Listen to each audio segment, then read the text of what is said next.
Vamos entrevistar aqui José Larrucea, vice-presidente de vendas para as Américas e EMEA da Real Networks. Obrigado por nos receber, José. E a gente vai conversar um pouco sobre a solução do Safer Inside, do teu sistema de reconhecimento facial, e explicar para os nossos leitores aqui, para os nossos seguidores. Muito bom. Obrigado pelo invite e pelo tempo. É um prazer falar de inteligência artificial, reconhecimento facial, nesses momentos tão intensos, né? Então, um prazer estar com vocês. Sim. Maravilha. O Safer Inside, vocês explicam que ele reduz o tráfego de rede e facilita a sobrecarga do servidor, e com isso você tem uma redução de custos na infraestrutura, né? Como é que funciona isso? Coloca um exemplo prático também. Então, imagina, por exemplo, né? Eu não sei quanto que dos seus leitores, né, eles conhecem um pouquinho os processos, né, como é que funciona a tecnologia, mas quando você fala de reconhecimento facial, tem vários steps que acontecem, né? Primeiro de tudo, você tem o vídeo, e sobre o vídeo precisa acontecer uma detecção facial, certo? Então, uma vez que o rosto, a face é detectada, o sistema faz um cropping dessa imagem, né, que é o que é enviado para geração de vetor facial e match facial na plataforma. Então, são vários steps. Hoje, normalmente, você tem um servidor na ponta que faz esse pré-processamento do vídeo, detecção facial, cropping, e depois, via internet, via conexão, envia esse rosto para ser conferido, feito o vetor facial e o conferimento no banco de dados versus os outros vetores faciais. E aí você tem, normalmente, dois servidores. O que o Safer Inside faz? Ele traz para dentro da câmera essa parte de detecção facial e cropping da imagem. Então, esse servidor local que você precisava ter na ponta, né, some, não tem mais essa necessidade. Então, isso, desde o ponto de vista de custo, de manutenção, né, enfim, de alguma forma de supervisão, também desaparece. Então, aí já começa a ter esses ganhos, né, enfim, economias, né, em vários aspectos que ajudam numa operação, né? Imagina que você tem isso em, sei lá, um supermercado, uma cadeia de supermercados que tem 100 lojas, imagina ter centos e tantos servidores, que isso some, putz, já é um ganho, né? Você não tem que levar ninguém para instalar um servidor, não, para atualizar, mas, né? Tem todos uns tempos, além de dinheiro, né, investimento como um todo, que ficam reduzidos, né? Sem perder, obviamente, nenhum tipo de qualidade, né, em termos de reconhecimento fazendo isso. Então, é um pouco desse espírito do Safer Inside, né, de ficar dentro da ponta, levando o AI, né, on the edge, né, na ponta, na borda, né, para poder ter mais eficiência. Agora, a gente entra em outra questão também, porque, falando em infraestrutura, o Brasil tem muitas instalações híbridas ainda, usando sistemas analógicos, né? Você acha que o país está preparado para receber esse tipo de solução? Olha, eu acho que quando a gente, né, fala de países tão grandes quanto o Brasil, né, e como eu cuido da América Latina, eu vejo algumas, vamos dizer, dá para comparar alguns cenários semelhantes, né? O caso, por exemplo, do Brasil e do México, eles compartilham alguns âmbitos nesse sentido. Então, são países enormes, com muitos contrastes, né? E como você diz, tem toda essa mistura, né, analógico, digital, né? O que fica claro em países desse porte é que tem as dores, que a gente chama, né, os pain points, eles também são muito nítidos. Quando tem uma dor de tamanhos, né, de furto, de criminalidade, né, esse tipo de coisas, as soluções que vêm ajudar e aliviar essas dores, elas são muito bem recebidas. Então, o que a gente está sentindo? Que efetivamente a tecnologia, quando ela impacta diretamente, mesmo ela sendo talvez às vezes inovadora, né? Você sabe que o Brasil, por exemplo, é um dos países que mais consome tecnologia, em alguns aspectos, né? Mídia social, por exemplo, foi um dos primeiros que aderiu. Então tem todo um motor, né, que vem na cultura. Então, putz, se tem uma tecnologia que ajuda, vamos embora. Então, é muito mais fácil ter essa aderência do que talvez em outros países da Europa, né? Por exemplo, o caso da Alemanha, eu sei que ainda, um exemplo também, eu sei que ainda é difícil para o alemão pagar com cartão de crédito. É muito complicado. Ele não tá na cultura dele. Eles usam ainda dinheiro. Então você vê, né? Você pensa, putz, na Europa, pô, não é? Assim, acho que tem um contexto, né? Sem entrar no mérito de ser melhor ou pior, acho que tem um contexto que ajuda. Eu acho que tecnologias que ajudam, né, que fazem economias, que melhoram a qualidade e tal, elas são bem recebidas. Eu acho que o Brasil, mesmo perante esse cenário que você diz, né, de mistura, quando tem uma tecnologia que vem para ajudar, eu acho que ela é bem absorvida, bem-vinda. Uhum. E hoje o sistema da primeira versão do Safer ele funciona com a Axis Q1615 MK3. Por que Exatamente. a adesão com a Axis? Por que escolheram a Axis? Assim, você sabe que o tema, né, reconhecimento facial, inteligência artificial, é um debate muito forte hoje em dia, né? Então, Uhum. tem até questões éticas, né? Para a gente é fundamental poder levar, né, a inteligência artificial com um parceiro que compartilhasse muito nesse mesmo espírito inicial, valores, né, e ética. Axis, nesse sentido, tem uma aderência muito grande com a metodologia de pensamento, né, que a Real Networks tem quando a gente fala de inteligência artificial. Então, foi muito importante para a gente esse DNA, ter essa boa química, se me permitir Uhum. o termo, né, entre uma empresa que levasse nossa tecnologia, que incorporasse nossa tecnologia e tivesse esse modus operandi, né, de ética e de valores. Isso por um lado. Dois, fora da China, a Axis é o líder mundial. Então também, Sim. né, tendo essa aderência, essa química com os valores, a gente, né, achou que a Axis poderia ser um parceiro muito bom. E terceiro, eu acho que tem uma questão de entrega, né, de performance, desempenho. A Axis, esse modelo específico, que é 1615 MK3, é o mais avançado que a Axis tem em termos de computação na borda. Então, foi Exato. um triângulo, vamos dizer, perfeito, né, para a gente poder dar esse passo, né, e levar o Safer na ponta. Mas existem planos futuros de expandir isso para outros parceiros tecnológicos também? Assim, um passo para trás, né? A gente vê que como é que o mercado está funcionando e para onde, qual é a tendência de algum momento, né? Acho que tem uma corrida, né, de levar a tecnologia para a ponta, certo? Então, acho que o mercado como um todo está se movimentando para poder ter essa inteligência nas bordas, nas pontas. Então, outros fabricantes, com certeza, a gente está sentindo isso no mercado igualmente, estão fazendo esse trabalho de melhora na tecnologia, né, eficiência nos processos, poder ter essa capacidade de computação na ponta.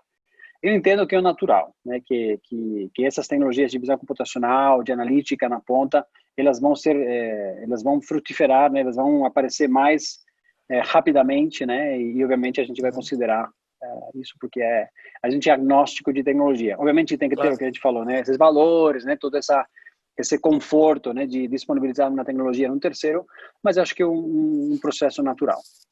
Uhum. Existe uma preocupação muito grande agora com essa história do reconhecimento facial e a Lei Geral de Proteção de Dados, violação à privacidade. Como é que Uhum. vocês veem isso e como que os clientes podem garantir a segurança dos dados para o público final também, né? Muito boa. A gente, melhor, Real Networks como um todo é uma empresa global, né? Então a gente atua, eu sozinho eu cuido de duas regiões, América Latina e EMEA. Então, com características, É um território algumas pequeno, assim. delas, é? Pouca gente, um território tranquilo. Pequeno. Língua, enfim. Mas tem algumas legislações que são muito fortes, né? O GDPR, por exemplo, a GDPR na Europa, Uhum. ela tem umas características. Muitas delas parecidas ao que a LGPD no Brasil tem. Mas tem algumas que, de fato, são diferenciais ou diferenciadoras, né? GDPR, ela coloca o direito de privacidade do indivíduo acima de tudo. No Uhum. Brasil, por exemplo, na LGPD, tem um direito maior, um direito maior, vamos dizer, que é o da sociedade. Então, por exemplo, para uso de biometria facial, né, é a segurança da sociedade, né, que é preponderante sobre a privacidade do indivíduo. Então, aí já tem um degrau, se me permitir a expressão, né, de definição. Dito isso, a tecnologia de inteligência artificial ela tem várias camadas, né? Por exemplo, quando a gente fala do uso, né, de máscara, a gente pode usar a inteligência artificial? Pode. A gente estaria entrando, invadindo a privacidade da pessoa? Não. A detecção de máscara ela fica num nível acima, ela não faz uma biometria facial do rosto. ela detecta um rosto que é anônimo e detecta se existe uma máscara que também é anônimo. Então, já os direitos de privacidade do indivíduo estão salvaguardados porque não tem essa geração de um vetor facial de um rosto específico, né, sem o consentimento, né? Agora, dito isso, além dessas resenhas, né, dessas definições, né, ou essas tecnicalidades, se me permite o termo, tem toda uma questão de encriptação, tá? Então, quando um cliente está usando o Safer, a plataforma ela já tem todas essas encriptações são seguras, tanto em trânsito como em repouso, né? Em trânsito a gente usa o HTTPS, então já tem toda uma blindagem, né, da informação. E quando a gente faz e gera esse vetor facial, tem também uma encriptação em AES-256. Além disso, a nossa firma do vetor facial é proprietária. Então tem, vamos dizer, 3 camadas, né, 3 tipos de fortaleza contra insegurança, né? Trânsito HTTPS, AES-256 repouso e a nossa assinatura digital. Feito isso, né, a gente está bem protegido. Obviamente, se você me perguntar, é 100% seguro? Olha, segurança 100%, eu acho que é um tema, é um debate, né, que a gente pode conversar muito, né? Mas eu acho que na medida de ferramentas que a gente possa colocar, né, em funcionamento, a gente está investindo muito para que isso seja contínuo e de alguma forma passe essa segurança para nossos clientes, né? Não sei se respondi o Sim, sim, completo sim, aí. claro, claro, claro. E esse sistema de detecção de máscaras, que é uma coisa extremamente necessária agora, até porque no Brasil é lei, né, o uso de máscaras. Você consegue burlar isso de alguma forma, colocando uma camiseta, uma roupa ninja Olha, ali, sabe? Safer ele foi treinado com diferentes camadas, né? Você sabe que para treinar a inteligência artificial, você tem que dar muito dado, né? Então a gente treinou com muitos modelos de rosto, de máscara, né? De oscilação embaixo do nariz, acima do nariz. A gente tem inclusive vídeo, participamos do COGEX em Londres esse ano, onde o nosso diretor de desenvolvimento de produto, Eric Hess, ele fez uma demonstração ao vivo, né? Onde ele colocava, ó, agora eu vou fazer uma oclusão aqui, ó, tá com uma latinha, tal. Não, agora eu vou fazer com o celular, agora não, agora eu vou colocar uma máscara. Tem outros nossos colegas que também fez, colocando a mão, colocando a camiseta, né? E o sistema reconhece. Então, assim, reconhece de fato que detecta um rosto, né? Detecta que tem uma máscara ou uma oclusão. E no caso de, por exemplo, né, ter funcionários, onde tem um funcionário que já tem feito um opt-in, a gente pode, inclusive, reconhecer a pessoa. Então, mesmo com níveis de oclusão do rosto importantes, né? Então, assim, é uma questão de treinamento, né, com dados para que a máquina entenda e aprenda, né? E aí depois, efetivamente, entender os índices de qualidade. Hoje, por exemplo, não no novo release que vai acontecer agora em outubro, mas Safer hoje, quando você coloca uma máscara, a gente entrega 96% de confiabilidade no rosto limpo no banco de dados e quando você aparece com a máscara no campo de vista.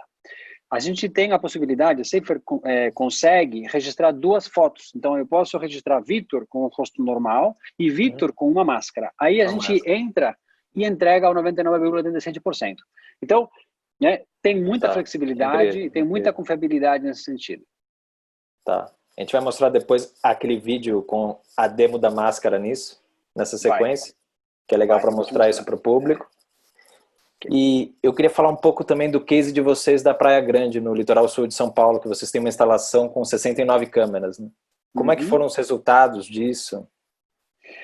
Olha, primeiro foi um prazer ajudar, né, assim, além do Brasil, no estado de São Paulo, né, no litoral.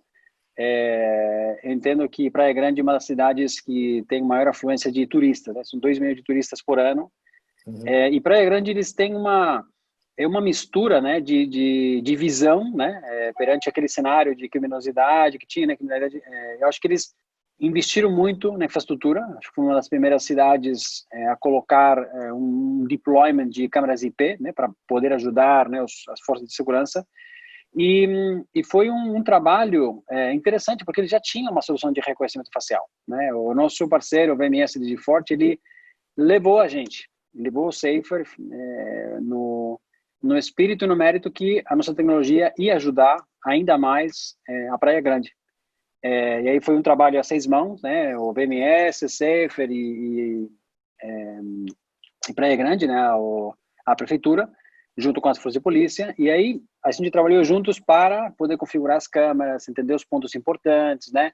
Carregar o banco de dados. Tem hoje, acho que são mais de 1.000 rostos de pessoas cadastradas na blacklist, na watchlist deles, criminosos e tal.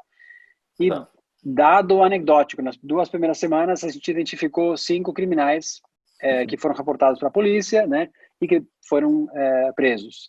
Então, você pensa assim, né, putz, a gente, né, fez todo um trabalho, né, às vezes nada acontece e fala, bom, beleza, perfeito, tá tudo certo, mas nesse caso, não, até aqui...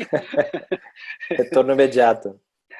Então, assim, é uma sensação muito gratificante, né? Porque não é a tecnologia por tecnologia, é a tecnologia com um objetivo e, de fato, né, você vê a contribuição positiva para a sociedade. Claro, claro. E mostrando retorno imediato para o cliente também. Exatamente. Maravilha.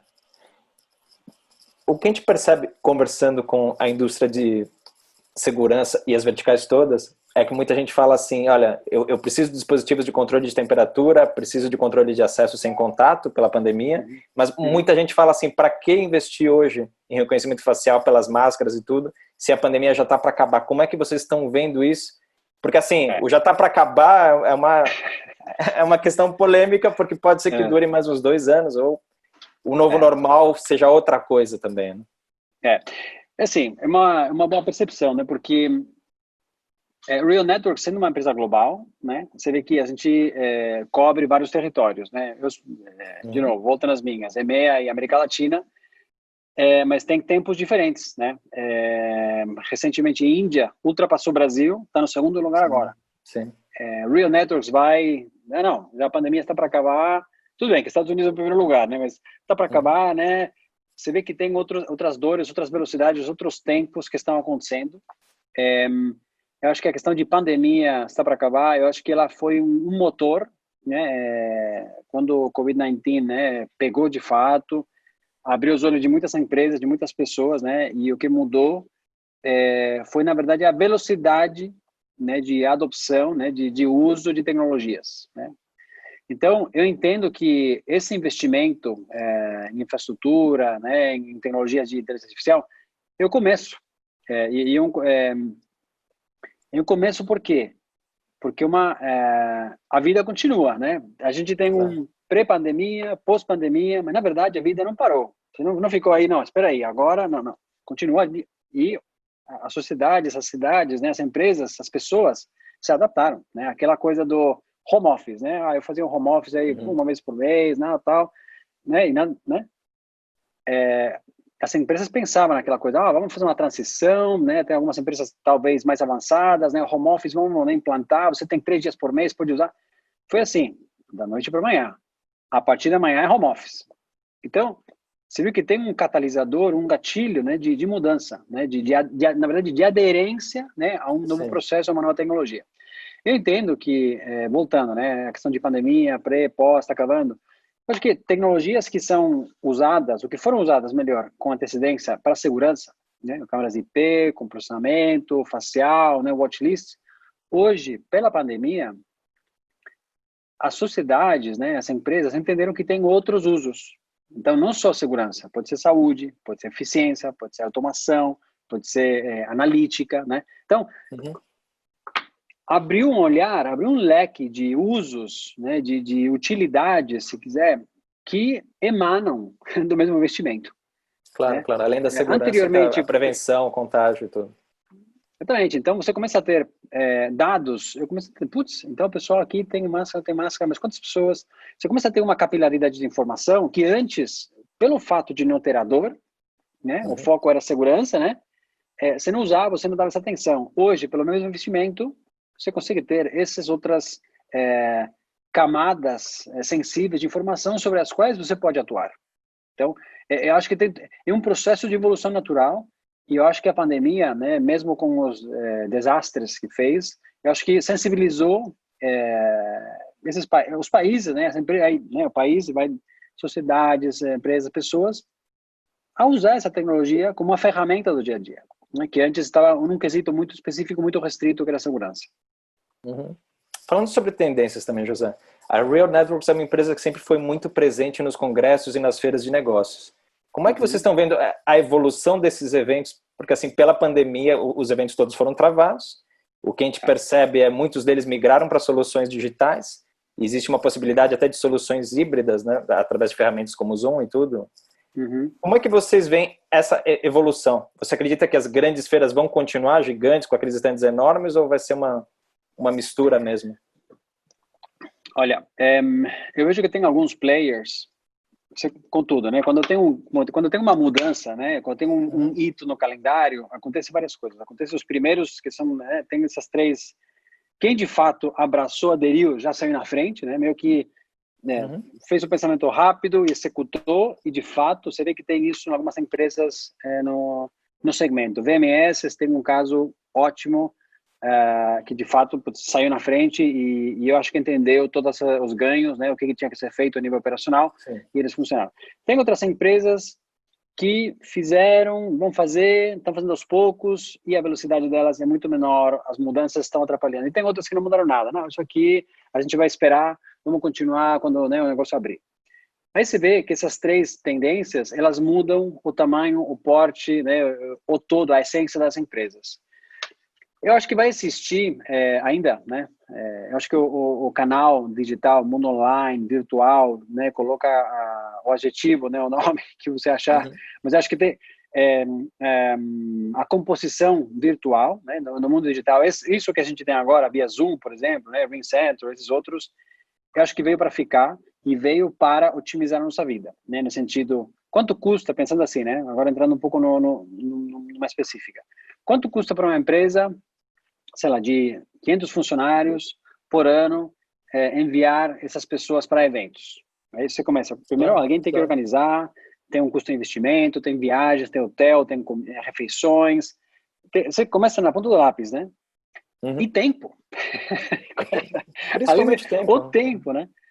Agora, imagino que, assim, eu não sei vocês, mas nós, por exemplo, em Latam e na EMEA, o nível de interações que a gente conseguiu realizar nesses, acho que os primeiros 3 meses, né? O quarto mês, dependendo da região, né? Quando as questões calmaram, né? Alguns meses, a gente reduziu. Mas o nível de interação, o nível de conversa, né? O nível de geração de loop de interações foi enorme, né? Você sai de uma reunião, dá 2 cliques e já está na outra. Você não tem que pegar o carro para ir para outra, né? Então, agora, será que é só isso? É um pouco na sua pergunta. Será que é só isso? Então agora tudo mudou, agora a gente vai ter, o nosso carro vai ser aqui a tela, né? Uma tela, sim. Eu acho que tem um aspecto que é importante quando você faz negócio.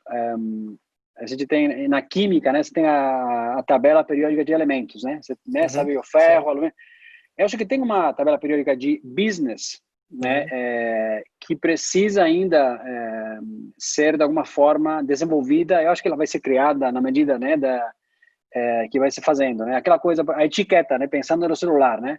20 anos atrás, você estava aqui, putz, eu paro, começo a fazer um negócio e não pedia nem perdão, nem nada, né? Sim. Hoje, mas quem que escreveu isso?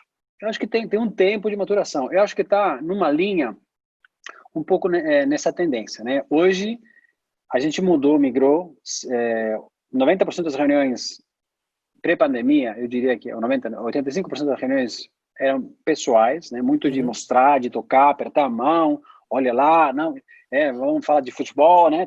Tem toda uma... Claro. A gente percebe assim, o latino, ele precisa muito da relação pessoal, assim como o Oriente Médio. A Europa é uma coisa mais objetiva, dependendo dos países, né? Eu sou espanhol, eu moro no Portugal, tem muito disso. Então, mas o ponto é um pouco na sua linha. Como é que fica isso, né? Porque como é que vai ser? Porque também, assim, tudo no online perde-se muito. Apertei a mão do cara me deu firmeza. Eu li, ele viu os filhos, né? Ele me contou que o filho dele joga futebol, a minha também. Tem toda uma química, aquela tabela periódica dos elementos. Como é que a gente vai fazer isso? Sim. Online então, perde isso. Eu acredito que vai ter uma evolução, assim, o online veio para ficar. Eu acho que tem a questão do home office, né, ou como eles chamam, working from home, como dizem nos Estados Unidos. Eu acho que veio, vai ficar um tempo, vai ficar bastante tempo, acredito. Vai ter empresas que vão, de fato, aderir, né, querer ter essa ferramenta digital, que é muito flexível, ajuda, em muitos casos, os tempos, economias, mas eu acho que fica um pouco dentro do novo marco de higiene e saúde, né, todas aquelas distanciamento social, como é que vai isso de novo aterrissar no dia a dia, né? Eu quero continuar indo no meu fornecedor que é chave, no meu parceiro que é chave, entender, escutar, ouvir ele, e às vezes não dá para, numa conversa de 1 hora, ele te contar, você tem que ter muita intimidade em alguns casos, mas putz, aqueles subliminais quase, né? Que você diz, putz, o cara tá preocupado com isso, né? E isso numa conversa, Claro, você fecha o claro. É a laptop, vai sutileza da embora, relação comercial, né? é isso aí. Então, eu acredito que vai ter uma evolução nesse sentido, né? Obviamente, alguns países que têm talvez sofrido menos com a pandemia, né? O caso do Portugal, por exemplo, eu acho que os casos, quando a gente compara, né? Em março, Brasil e Portugal Sim, sim. estavam iguais, né? Olha o que aconteceu. Eu acho que eu acho que vão acontecer várias velocidades nesse sentido, né? Evoluindo, mas eu acho que o aspecto pessoal, né? O face to face, eu acho que talvez no início ele vai sofrer, né, por motivos óbvios, mas eu acredito que é um fator, né, que precisa ser ainda olhado e não menosprezado pelas empresas, porque, no fim das contas, a tecnologia é um aspecto. A tecnologia eu entendo que é um caminho para, né, fazer acontecer um objetivo. A tecnologia vai ajudar. Tem as pessoas que fazem, né, e aí eu acho que esse relacionamento pessoal tem um papel fundamental também, né? Mesmo que as tecnologias sejam muito inteligentes, muito evoluídas, muito artificiais, eu acredito que tem Claro, esse papel claro, das claro. pessoas que é fundamental. É o fator humano. É. Tá. Eu queria ver aquela demo da máscara Sim. pra gente mostrar pro pessoal. Deixa eu aqui contar. Eric. Client without mask. Put the mask on. Eric. Client without mask. Put the mask on. Eric. Client without mask. Put the mask on. Eric. With mask, you can enter. Mostra o vídeo, tem um primeiro círculo lá, um oval cinza. Isso é a detecção facial. Isso é anônimo. Nesse caso do vídeo, só para você entender, né? Ele reconhece na hora porque o Eric já está cadastrado no banco de dados. Sim. Se ele for anônimo, ele faria a detecção facial em cinza e detectaria a oclusão ou a máscara. No caso do Eric, Ele não pegaria o rosto inteiro, então? ele pegaria Ele não o rosto, mostraria? mas ele não faria. Quando ele pega cinza e a detecção facial, ele fica na detecção, né? Ele não está no sistema. Eu detectei o rosto, eu detecto imediatamente se tem máscara ou não. Eric aqui, ele está no banco de dados. Então, no momento que ele detecta, processa e fala, é o Eric. A gente configurou as ações. Você consegue ter as duas soluções. Então. Mas eu consigo colocar que seja não check identity, então eu só fico na detecção facial, e o seguinte passo é a detecção de máscara. Esse aqui tem tudo habilitado. Tem detecção, tem identidade, tem tudo. Mas pode ser só aquela questão de... Deixa eu ver se eu tenho aqui o slide que te mostro. Você consegue usar em mais aplicações. Isso, é uma questão de configurar dois checks. Aí eu quero o Safer para conferir identidade. Aí clico Identity. Então ele vai detectar, cropar, mandar e vai conferir se está no banco. Agora colocou, não, eu não quero identidade. Eu fico no anônimo. Aí detectou o rosto e vê máscara. Entendeu? E tudo é bem... deixa eu ver aqui. Excelente. É porque isso para uma aplicação hospitalar cabe perfeito. Né?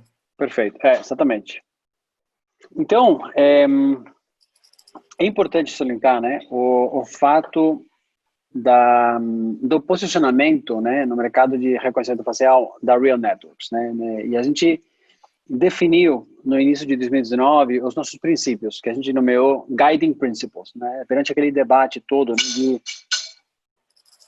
privacidade, né, a questão de como é que a gente leva, né, a solução para o mercado, né, o viés, né. Então a gente definiu 5 princípios bem rápidos. O primeiro de todos é valorizar os nossos parceiros, né, e os clientes dos nossos parceiros, entender na essência como é que o Safer vai ajudar a resolver esses problemas. Então isso é muito importante. 2 é a dignidade entendida como a democratização do uso da tecnologia, né, para que ela funcione e tenha um desempenho igual, independentemente da sua etnia, né? Então, isso é também para a gente fundamental. 3 é a confiança, né? Confiança entendida como a confiança que a gente entrega para um NIST, né, o Instituto Nacional de Estándares de Tecnologia nos Estados Unidos. A gente entrega a nossa tecnologia, nosso algoritmo, eles vão testar, eles vão estressar o Safer e eles vão devolver para a gente, na verdade para o mercado, né, um benchmark. E aí eles vão falar de forma, vamos dizer, neutral, né, neutra, como é que o Safer se compara com o mesmo patamar, né, com a mesma regra perante as outras tecnologias. E aí, com isso, a gente ganha confiança no mercado. 3 é a questão de privacidade. Privacidade entendida como a proteção, né, do indivíduo na essência do Safer. Seja, o privacy by design, né, a proteção dos PII, além da firma proprietária, com as encriptações que eu te comentei antes. E quinto, por último, e não menos importante, é o accountable, que o gringo diz, né? Que é a responsabilidade, né? Trabalhar com parceiros trustworthy, né? Que sejam confiáveis, né? Que de fato tenham o melhor interesse, né? De levar Safer para a cidade para ter um impacto positivo, né? A Real Networks tem uma fundação, um pouco nesse espírito, né? Fundação Real Networks, onde cada ano a gente entrega uma parte do nosso revenue para esse tipo de ações positivas, né, na sociedade. Uhum. Então, é um pouco quando a gente falava da Axis, né, é um pouco nesse mérito, nesse espírito, né, que a gente acha, né, e foi um dos motivos pelos quais a gente fez esse lançamento. Maravilha. É isso, José, por nós está perfeito. José, em nome da Digital Security, eu quero te agradecer pelo teu tempo, pela atenção, parabéns pela solução. Acho que é importante ver as empresas future-driven e criando realmente soluções que resolvem os problemas e as necessidades da sociedade, tanto em segurança como no controle da pandemia. Então, obrigado por essa entrevista. Super obrigado a vocês. Acho que empresas, né, como a sua, que estão olhando, né, como é que a tecnologia traz esse bem-estar, né, é uma boa porta, né, para a gente poder evangelizar de alguma forma, né, e levar mais próximo das pessoas, né, e da sociedade essas soluções que acredito que são e vão ser fundamentais no futuro, né, com contextos, né, que o atual, né, infelizmente, né, é uma coisa com a qual a gente precisa lidar. Mas eu acho que é o futuro, né? A inteligência artificial veio para ficar, veio para ajudar e, enfim, eu acho que é uma boa iniciativa. Então, parabéns aí pelo projeto. Muito obrigado. Enfim, até a próxima. Até a próxima. Obrigado. Até mais. Tchau.